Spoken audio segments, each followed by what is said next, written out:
السلام عليكم ورحمة الله وبركاته.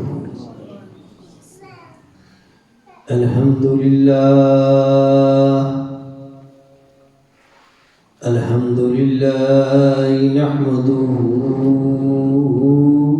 ونستعينه ونستغفره ونؤمن به ونتوكل عليه ونعوذ بالله من شرور أنفسنا ومن سيئات أعمالنا من يهده الله فلا مضل له ومن يضلله فلا هادي له ونشهد أن لا إله إلا الله وحده لا شريك له ونشهد أن محمدا عبده ورسوله.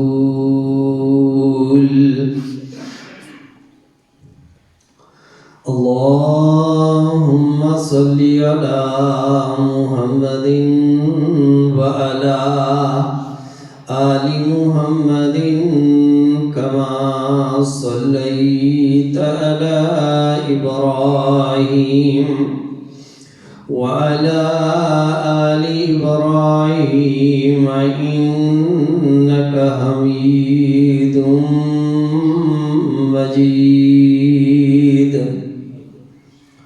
اللهم بارك على محمد وعلى آل محمد كما باركت على إبراهيم وعلى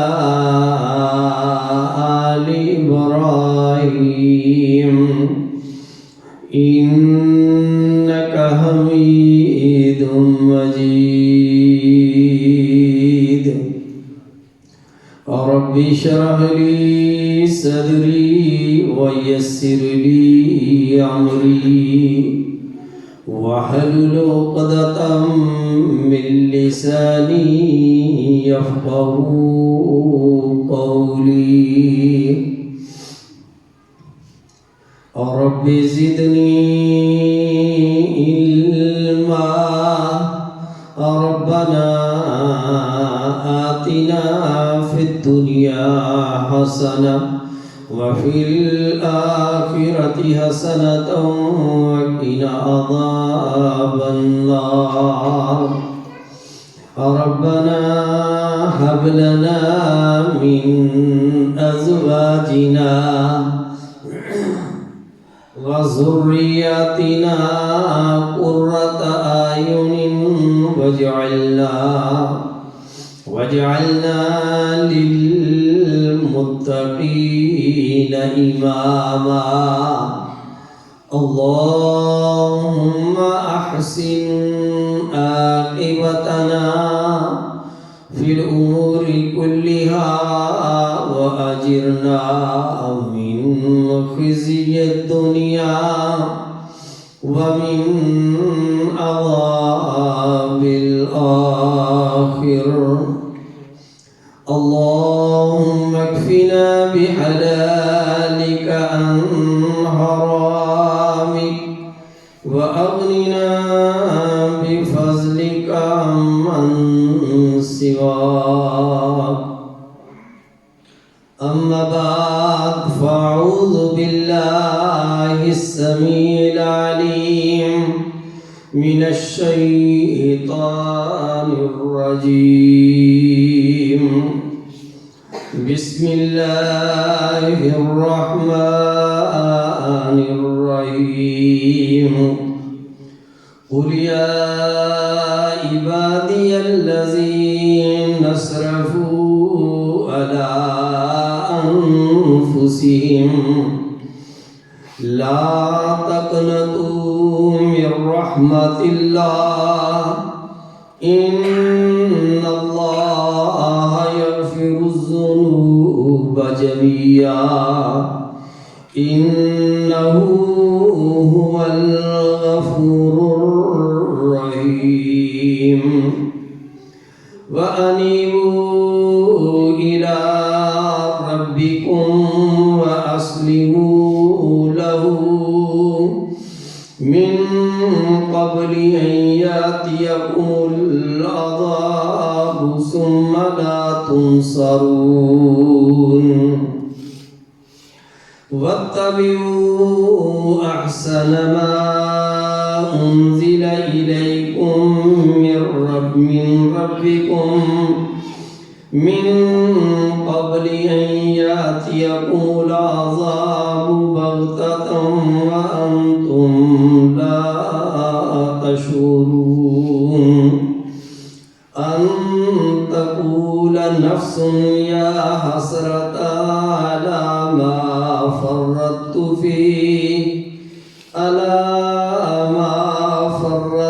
في جنب الله وإن كنت لمن الساخرين صدق اللہ العظیم. حمد و ثنا اللہ وحدہ لا شریک کی ذات کے لیے جو خالق مالک و رازق ہے. درود و سلام آقا دو جہاں سید رسول سرور کونین محمد عربی صلی اللہ علیہ وآلہ وسلم کی ذات پہ لا تعداد انگنت ہوں. مختصر حمد و سلام کے بعد واجب الاحترام دوستوں، بھائیوں، بزرگوں، قابل احترام ماں بہنوں، اللہ خالق و مالک کی بے شمار مخلوقات ہیں. ان میں سے 3 مخلوقات ایسی ہیں جو بہتر ہیں، اچھی ہیں، عمدہ ہیں. ان میں سے ایک مخلوق تو اللہ کے نورانی فرشتے ہیں جن کی سرشت کے اندر اللہ کے احکامات کی وجہ آوری کے علاوہ اور کچھ نہیں ہے. ان کی ذمہ داری یہ ہے اور وہ اس ذمہ داری کو بڑے ہی احسن انداز میں سر انجام دے رہی ہے. دوسری مخلوق جن ہیں، ان میں سے اچھے بھی ہیں اور برے بھی ہیں، اور جو بڑا لوگوں کا دشمن ہے ابلیس، وہ بھی جنوں ہی میں سے ہے، جس نے اپنے ذمہ یہ ڈیوٹی لے لی ہے کہ میں نے مخلوق کے خدا کو گمراہ کرنا ہے، راہ راست کے اوپر نہیں آنے دینا، خود بھی جہنم میں جلنا ہے اور جنوں انس کو بھی جہنم کے اندر جلانا ہے. اور تیسری مخلوق انسان ہے جسے اللہ رب العزت کی ذات نے اپنی تمام مخلوقات کے اوپر فوقیت دی ہے. اللہ رب العزت کی ذات کہتے ہیں وَكَرَّمْنَا بَنِي آدم، ہم نے آدم کے بیٹے کو عزت دی، فضیلت دی اور اسے اپنی ساری مخلوقات میں سے اعلیٰ ورفع بنایا، اور اس کی ذمہ داری ہمارے پیغام کو عامت الناس تک پہنچا دینا ہے. تو انسانوں میں سے اچھے بھی ہیں اور بڑے عاصی و گناہگار خطاکار بھی ہیں، جنہوں نے اپنی ساری زندگی ہی شیطان کی پیروی اور اپنے نفس کی پیروی کے اندر گزار دی،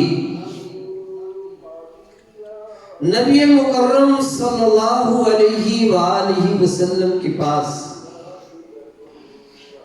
چند لوگوں کا ایک گروہ حاضر ہوا، پیش ہوا، جو عمر رسیدہ تھے۔ کہنے لگے اللہ کے رسول، ہماری جوانی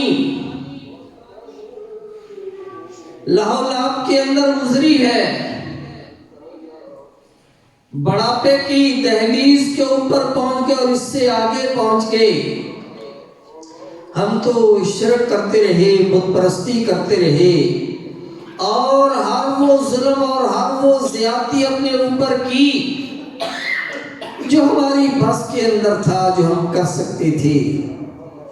تو اب بوڑھے ہو کر اب ہماری زندگی ہی پیچھے کتنی بچی ہے، اب بوڑھے ہو چکے ہیں، تو اب ہمیں ایمان لانے کا، مسلمان ہونے کا کیا فائدہ ہے؟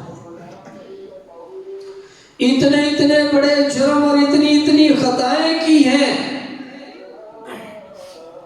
کہ ان جرموں کو ہم بیان بھی نہیں کر سکتے۔ تو اللہ خالق مالک نے ان کے لیے سورہ زمر کی یہ آیات نازل کی۔ اللہ رب العزت کی ذات نے کہا، قُلْ يَا عِبَادِيَ الَّذِينَ أَسْرَفُوا عَلَىٰ أَنفُسِهِمْ لَا تَقْنَطُوا مِن رَّحْمَةِ اللَّهِ إِنَّ اللَّهَ يَغْفِرُ الذُّنُوبَ جَمِيعًا۔ قُلْ يَا عِبَادِيَ الَّذِينَ أَسْرَفُوا عَلَىٰ أَنفُسِهِمْ لَا تَقْنَطُوا مِن رَّحْمَةِ اللَّهِ۔ اللہ نے یہاں یہ الفاظ استعمال نہیں کیے قُلْ يَا أَيُّهَا الَّذِينَ آمَنُوا، بلکہ یہ الفاظ استعمال کیے کہ اے میرے بندو، جنہوں نے اپنی جانوں کے اوپر ظلم کیا اور زیادتیاں کی، میری رحمت سے نا امید اور مایوس کیوں ہوتے ہو؟ میری رحمت اتنی وسیع ہے کہ میں تمام گناہوں اور انسان کی تمام خطاؤں کو معاف کر دوں، میں کسی کے سامنے جواب دہ نہیں۔ کوئی مجھ سے یہ نہیں پوچھ سکتا کہ اللہ یہ تو نے ایسے کیا تو کیوں کیا۔ تو انسانوں میں سے اچھے انسان بھی ہیں اور برے انسان بھی ہیں۔ اللہ رب العزت کی ذات نے ایک مقام کے اوپر کہا، قد افلح من زکاہا وقد خاب من دساہا۔ جنہوں نے اپنا محاسبہ کر لیا، جنہوں نے اللہ کی طرف رجوع کر لیا، وہ کامیاب کامران ہو گئے، اور جنہوں نے اپنا محاسبہ نہ کیا، جن کی زندگی جانوروں والی زندگی ہوئی اور عیش آرام اس کے علاوہ اور کچھ نہ ہوا، انہوں نے اپنے آپ کو ناکام کر لیا، وہ خائب و خاسر ہوا، وہ گھاٹے کے اندر ہوا، وہ نقصان کے اندر جو ہے نا وہ چلا گیا۔ تو اللہ رب العزت کی ذات نے کہا، قُلْ يَا عِبَادِيَ الَّذِينَ أَسْرَفُوا عَلَىٰ أَنفُسِهِمْ لَا تَقْنَطُوا مِن رَّحْمَةِ اللَّهِ۔ اے لوگوں جو اسراف کر بیٹھے ہوئے، جو حد سے آگے بڑھ گئے، جنہوں نے اپنی ذمہ داری کو احساس ہی محسوس ہی نہ کیا، اور جب ذمہ داری کا احساس ہوا تو زندگی کا بیشتر حصہ گزار چکے۔ تو اللہ رب العزت کی ذات نے کہا، اگر اب بھی اپنی اصلاح کی فکر کر لیتے ہو، نیکیوں کی طرف مائل ہو جاتے ہو، ایمان کے ساتھ اپنے دامن کو جو ہے نا آراستہ و پیراستہ کر لیتے ہو، توحید و سنت کے اوپر گامزن ہو جاتے ہو، تو اللہ رب العزت کی ذات جو ہے وہ تمہارے صاحب کا سارے ہی گناہ معاف کر دیں گے اور تم پہ اپنی رحمت کر دیں گے۔ اس کی رحمت بڑی وسیع ہے۔ تو اللہ رب العزت کی ذات نہ صرف تمہارے گناہ معاف کر دیں گے بلکہ وہ تو یہ بھی کر دیتا ہے کہ تمہارے گناہوں کو نیکیوں کے اندر بدل دیتا ہے، تمہاری خطاؤں کو نیکیاں بنا دیتا ہے، اور پھر اللہ رب العزت کی ذات تمہیں اپنی جنت کے اندر اعلیٰ مقام دے گا۔ لہٰذا آپ کو پریشان ہونے کی ضرورت نہیں ہے، بس اپنی اصلاح کر لی۔ جو پیچھے ہو چکا سو ہو چکا، جو گزر چکا اس کا ازالہ تو اسی صورت میں ممکن ہے کہ آپ اپنے گناہوں کے اوپر، اپنی سابقہ زندگی کے اوپر، جو گناہ والی زندگی تھی، جو شرک والی زندگی تھی، اس کے اوپر ندامت کا اظہار کریں کہ اللہ ہم سے غلطی ہو گئی، ہم سے فلاں جرم بھی ہوا، فلاں زیادتی بھی ہوئی۔ حدیث کے اندر آتا ہے، رسول اللہ صلی اللہ علیہ وسلم بیان فرماتے ہیں کہ اللہ رب العزت کی ذات ایک بندے کو اپنی رحمت کی چادر کے اندر ڈھانپ لے گی،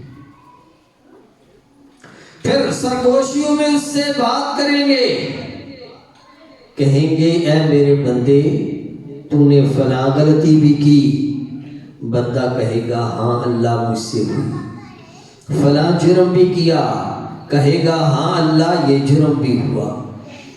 الغرض اللہ رب العزت کی ذات اس سے اس کے تمام گناہوں کا اعتراف کروا لے گا، اور بندہ سمجھے گا اب تو میری خیر نہیں، اب تو میں مارا گیا، اب تو جہنم میرے لیے پکی ہے۔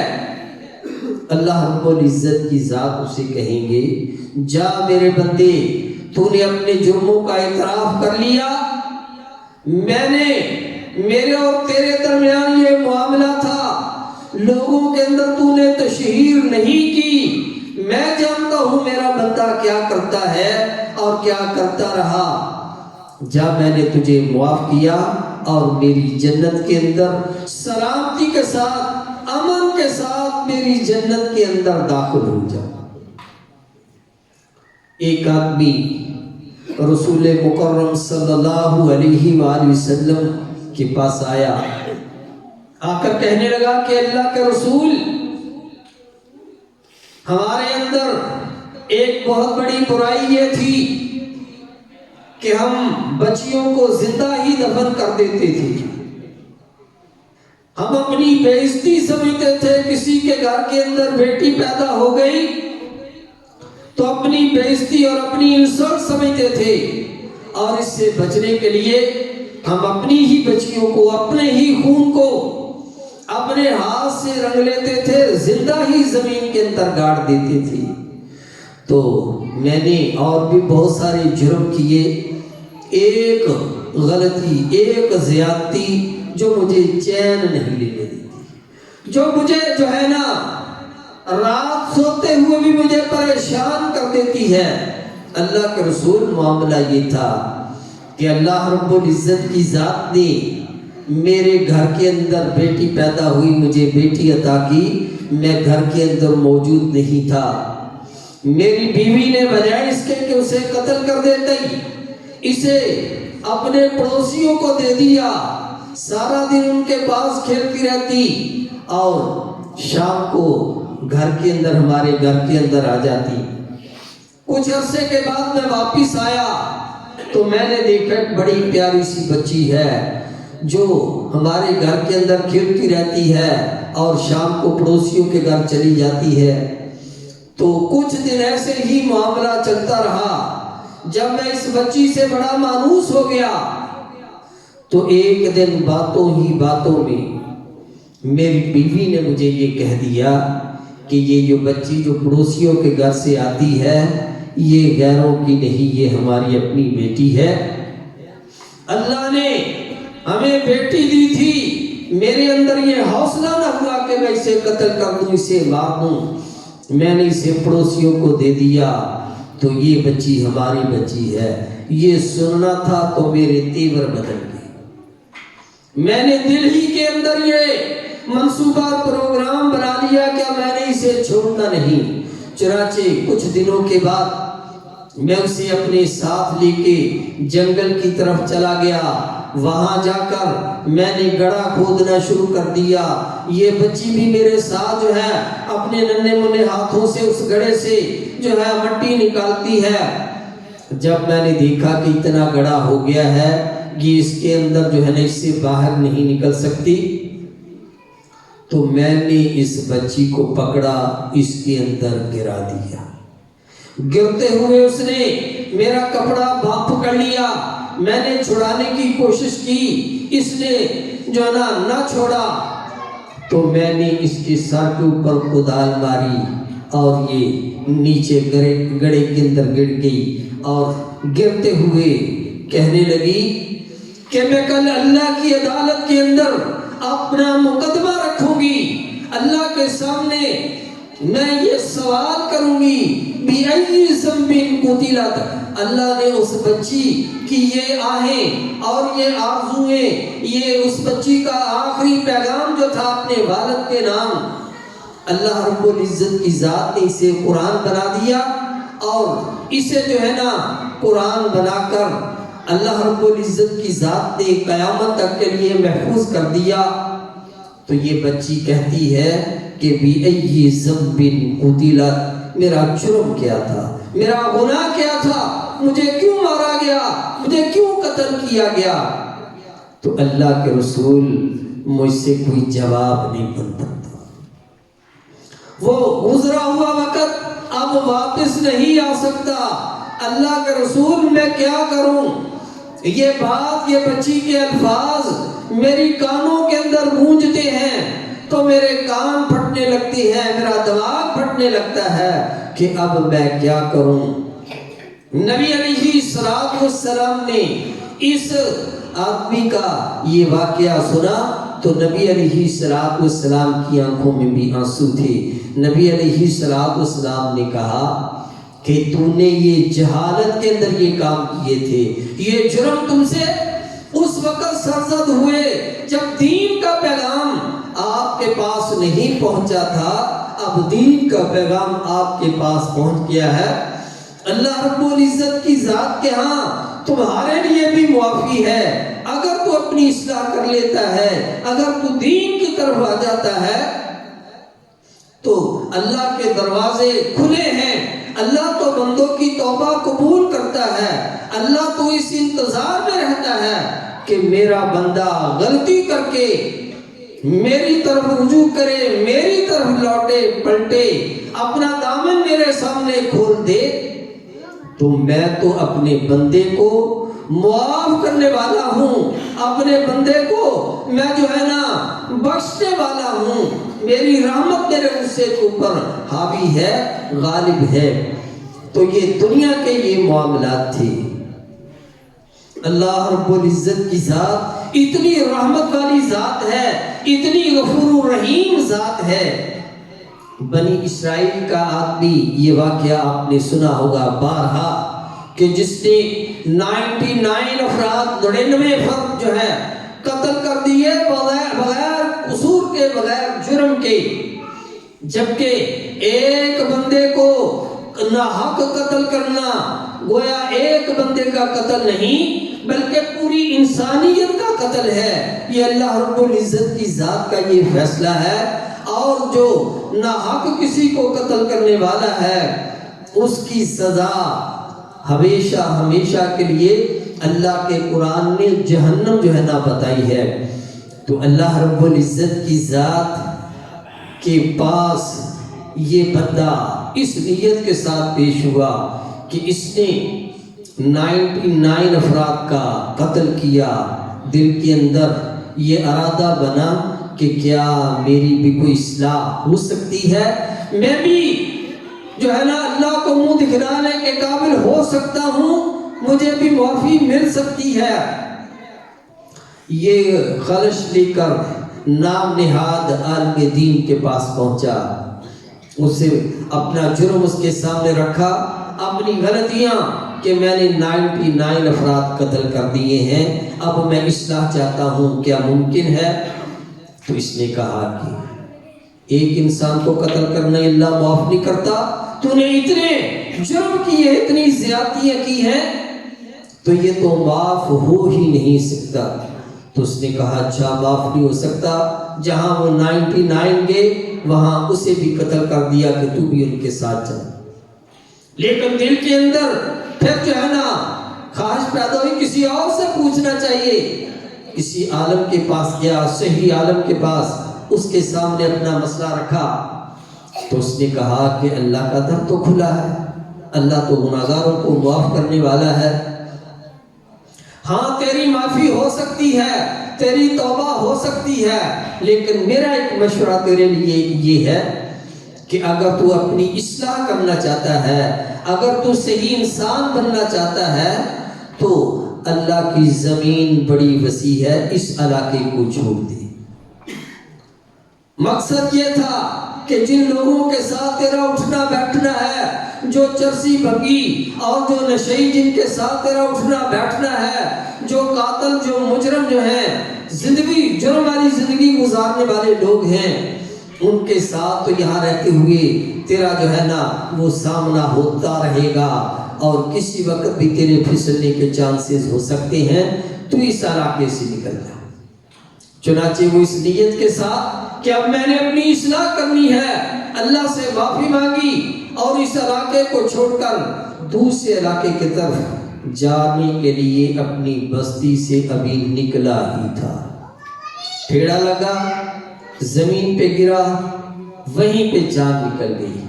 اس سبب سر یہ جہنم والے فرشتے اور جنت والے فرشتے آ گئے تو ان کے درمیان تکرار ہوئی۔ رسول اللہ صلی اللہ علیہ وسلم کہتے ہیں وہ فرشتے اس آدمی کا مقدمہ اللہ کے پاس لے کر اللہ کی عدالت کے اندر گئے کہ اللہ کے یہ آدمی 100 انسانوں کا قاتل ہے، یہ جنت والے اسے لے جانا چاہتے ہیں، اور یہ جہنمی آتی ہے، اس نے تو کوئی نیکی کی نہیں۔ جنت والے کہنے لگے کہ اللہ آخری وقت پہ یہ ایک اچھے ارادے کے ساتھ نکلا تھا، اسے موقع نہیں ملا، لہٰذا اسے جنت کے اندر ہونا چاہیے۔ تو قصہ مختصر یہ، اللہ رب العزت کی ذات نے 100 انسانوں کے قاتل کو اللہ رب العزت کی ذات نے معاف کر دیا۔ تو اللہ رب العزت کی ذات کہتے ہیں کہ انیبوا وانیبوا الی ربکم واسلموا لہ من قبل ان یاتیکم العذاب ثم لا تنصرون۔ اللہ کی طرف رجوع کیجئے، اللہ کی طرف توجہ کیجئے، قبل اس کے کہ اللہ رب العزت کی ذات کا مقرر کیا ہوا وقت قیامت آ جائے، یا اللہ کا عذاب، اللہ کی پکڑ آ جائے، یا موت جو ہے نا آ جائے، تیری سانس تیرے حلق کے اندر اٹک جائے، اور تب تجھے اپنا اگلا جو ہے نا جہان، اگلا سفر تجھے بڑا ہی کٹھن محسوس ہو، تو تب تو توبہ کرے، پھر اللہ رب العزت کی ذات کے ہاں کوئی توبہ قابل قبول نہیں ہوتی۔ تو اللہ رب العزت کی ذات نے انسان کو بڑے مواقع اللہ رب العزت کی ذات دیتی ہے، نیکیاں کمانے کے، خیر کمانے کے۔ اللہ رب العزت کی ذات جو ہے یہ نیکی عطا کرتی ہے۔ ایک بڑا ہی مشہور واقعہ، بڑی ہی مشہور حدیث ہے، بخاری اور مسلم شریف کی روایت ہے، حضرت ابو سعید خدری رضی اللہ تعالیٰ عنہ اس حدیث کے راوی ہیں۔ وہ بیان کرتے ہیں کہ جب قیامت ہوگی نا تو اللہ رب العزت کی ذات لوگوں کو یہ حکم دے گے کہ جو جس کی پوجا کرتا رہا وہ اس کے پیچھے لگ جائے، اس کے پیچھے لگ جائے، اس کے گروہ کے اندر شامل ہو جائے۔ چنانچہ یہ ان کے پیچھے لگ جائیں گے، اللہ رب العزت کی ذات ان سب کو جہنم کے اندر ڈال دیں گے۔ ایک گروہ ایسے ہی کھڑا رہے گا تو اللہ ان کے پاس آئیں گے، اللہ ان سے پوچھیں گے تم کیوں نہیں اپنے امام کے پیچھے لگے، تم کس کی عبادت کرتے رہے؟ تو یہ لوگ کہیں گے ہم اپنے اللہ کی عبادت کرتے رہے، ہم اللہ کے پیچھے لگتے رہے۔ اللہ رب العزت کی ذات آئیں گے تو ہم اس کے پیچھے لگ کر جو ہے نا اللہ کی جنت کے اندر داخل ہوں گے۔ تو اللہ رب العزت کی ذات ان سے پوچھیں گے تم اللہ کو کیسے پہچانو گے؟ تو یہ لوگ کہیں گے اللہ تیرے قرآن کے اندر یہ بات ہے کہ اللہ رب العزت کی ذات اپنی پنڈلی کو کھولیں گے تو اسے دیکھ کر ہم پہچان لیں گے اور اپنے اللہ کے سامنے سجدہ ریز ہو جائیں گے۔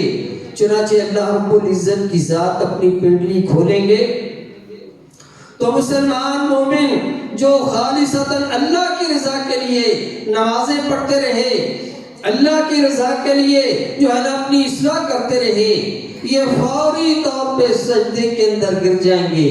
اور وہ لوگ جو دکھاوے کی نمازیں اور جو ایسے ہی دنیاوی فائدے کے لیے نمازیں پڑھتے رہے، یہ سجدے کے اندر گرنا چاہیں گے، اللہ رب العزت کی ذات ان سے سجدے کی جو توفیق ہے وہ چھین لیں گے، ان کی کمر جو ہے نا وہ تختہ ہو جائے گی اور یہ جھک ہی نہیں سکیں گے۔ پھر اللہ رب العزت کی ذات انہیں کہیں گے تمہیں مبارک ہو اور میری جنت کے اندر داخل ہو جاؤ۔ جب یہ اللہ کی جنت کے اندر اللہ کی رحمت سے داخل ہو جائیں گے تو یہ کہیں گے کہ اللہ دنیا کے اندر ہمارے ساتھ کچھ اور لوگ بھی رہا کرتے تھے، وہ بھی کچھ نیکیاں کیا کرتے تھے، اللہ وہ ہمیں نظر نہیں آ رہے۔ اللہ کہے گا وہ جہنم کے اندر گر گئے ہیں۔ تو اللہ رب العزت کی ذات انہیں اجازت دے گا کہ جاؤ وہاں سے انہیں نکال لاؤ۔ 3 چکر یا 4 چکر لگیں گے۔ اللہ رب العزت کی ذات کہیں گے کہ جن کے دل کے اندر رائی کے دانے کے برابر بھی ایمان تھا، جاؤ ان کو بھی نکال لاؤ۔ ان کو بھی بہت بڑی تعداد ہوگی، وہ بھی جہنم سے نکال لیے جائیں گے۔ تو آخر میں اللہ رب العزت کی ذات خود جو ہے نا ایک لپ بھریں گے اور جہنم سے بہت سارے ایک بڑی تعداد لوگوں کی نکال کے باہر ایک نہر کے اندر انہیں ڈالیں گے، اور پھر اس کے بعد وہ ایسے اگیں گے جیسے سیلاب کے بعد زمین کے اوپر جو ہے نا مختلف قسم کا انگوری اور سبزہ نکلتا ہے، ایسے نکلیں گے۔ اور پھر اللہ رب العزت کی ذات ان کو اپنی رحمت سے اپنی جنت کے اندر داخل کر دی۔ تو دوستو بھائیو، اللہ کی رحمت تو بڑی وسیع ہے، لیکن اس کے اسباب بھی اللہ رب العزت کی ذات کی رحمت کو جوش دلانے کے بھی تو کوئی اسباب ہونے چاہیے نا۔ وہ اللہ کی رحمت کو جوش دلانے والے اسباب یہ روزے ہیں، رمضان المبارک یہ اللہ کی رحمت کا مہینہ بھی ہے، یہ اللہ کے قرآن کا مہینہ بھی ہے اور مغفرت اور بخشش کا مہینہ بھی ہے۔ تو اس کے اندر اللہ کی رحمت اور زیادہ وسیع ہو جاتی ہے، آندھی سے بھی زیادہ تیز اللہ کی رحمت چلتی ہے۔ تو اللہ کی رحمت کو حاصل کرنے کے لیے رمضان المبارک کے اندر جو بھی اب نیکی خیر بڑی سے بڑی چھوٹی سے چھوٹی کر سکتے ہیں وہ کر لیجئے۔ اللہ رب العزت کی ذات جو ہے اپنی رحمت کے سائے کے اندر ڈانپ لے گا۔ اللہ رب العزت کی ذات سے دعا ہے، اللہ رب العزت کی ذات ہم بڑے گناہگار، بڑے خطا کار ہیں، بڑے عاصی ہیں، اللہ تیری رحمت کے امیدوار ہیں، اللہ تیرے نبی کے نام لیوا ہیں، اللہ توحید کے اوپر اپنی بساط کے مطابق عمل کرنے والے ہیں، اللہ روزے رکھنے والے ہیں۔ اللہ یہ ہماری چھوٹی چھوٹی کاوشوں کو قبول کر کے ہم سب کے لیے ذریعہ نجات بنا لے، اللہ کامیابی عطا فرما، اللہ ہمارے روزوں کو قبول کر لے، اللہ جتنے مسلمان پریشان حال ہیں اللہ سب کی پریشانیاں دور کر دے، اللہ سب کے حال کے اوپر رحم فرما، اللہ تو رحیم ہے، کریم ہے، اللہ تو عظیم ہے، اللہ ہم جیسا گناہگار نہیں کوئی، اللہ تجھ جیسا کوئی بخشنے والا نہیں، اللہ ہم سب کو معاف کر دے۔ اقول قولی ھذا استغفر اللہ لی وسائر المؤمنین۔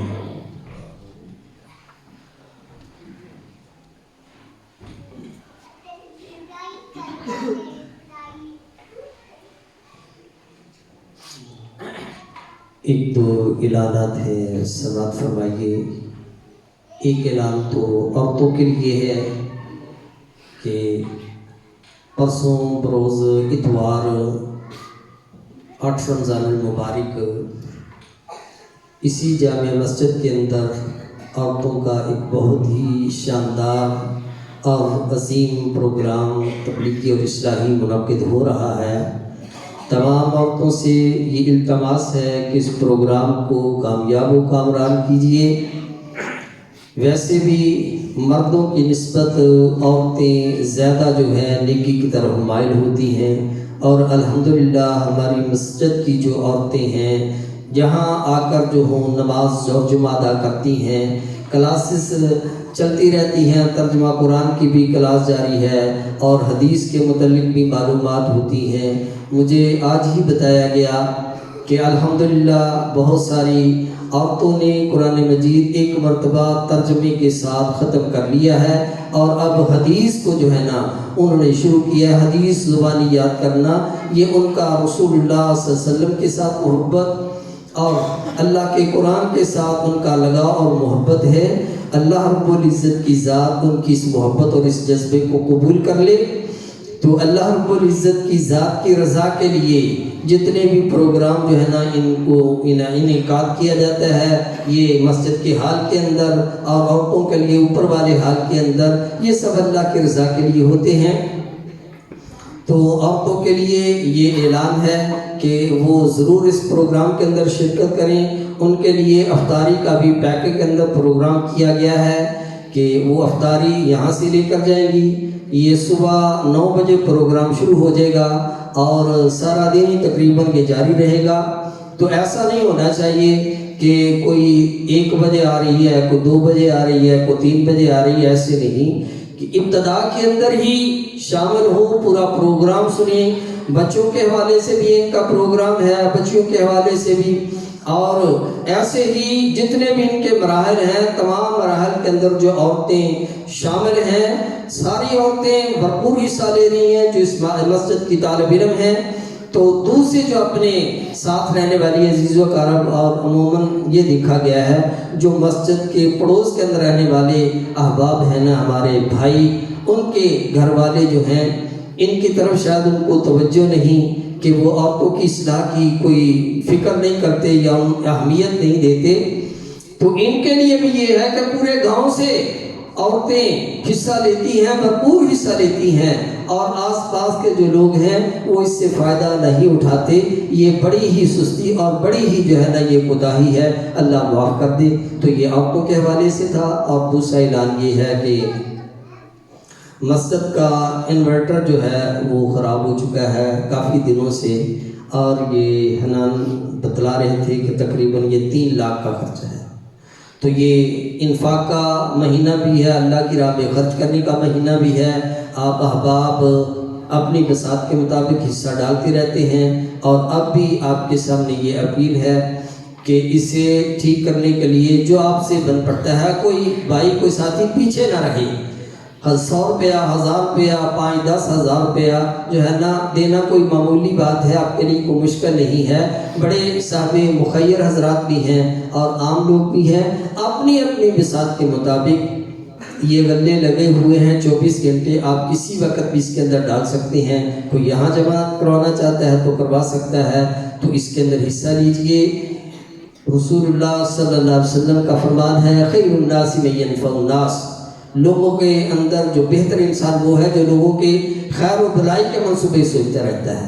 تو مسجد تو ایک کمیونٹی سینٹر ہے نا، یہ بھلائی کا یہ صرف نماز پڑھنے کے لیے نہیں ہے بلکہ اس کے اندر سارے ہی پروگرام ہوتے ہیں. تو یہ کمیونٹی سینٹر ہے تو یہاں بھلائی کے کام، اس کا خیال، اس کی تعمیر و ترقی ہم سب کا یہ فرض ہے، ہم سب کی یہ ذمہ داری ہے. تو سب بھائی اپنا اپنا حصہ ضرور ڈالیں. جزاکم اللہ خیر. الحمدللہ نحمده ونستعینه ونستغفره ونؤمن به ونتوکل علیہ ونعوذ بالله من شرور أنفسنا ومن سيئات أعمالنا من يهده الله فلا مضل له ومن يضلله فلا هادي له وأشهد أن لا إله إلا الله وحده لا شريك له وأشهد أن محمدا عبده ورسوله. أما بعد فإن خير الحديث كتاب الله وخير الهدي هدي محمد صلى الله عليه وسلم وشر الأمور محدثاتها وكل محدثة بدعة وكل بدعة ضلالة وكل ضلالة في النار. سبحان ربك رب العزة عما يصفون وسلام على المرسلين والحمد لله رب العالمين.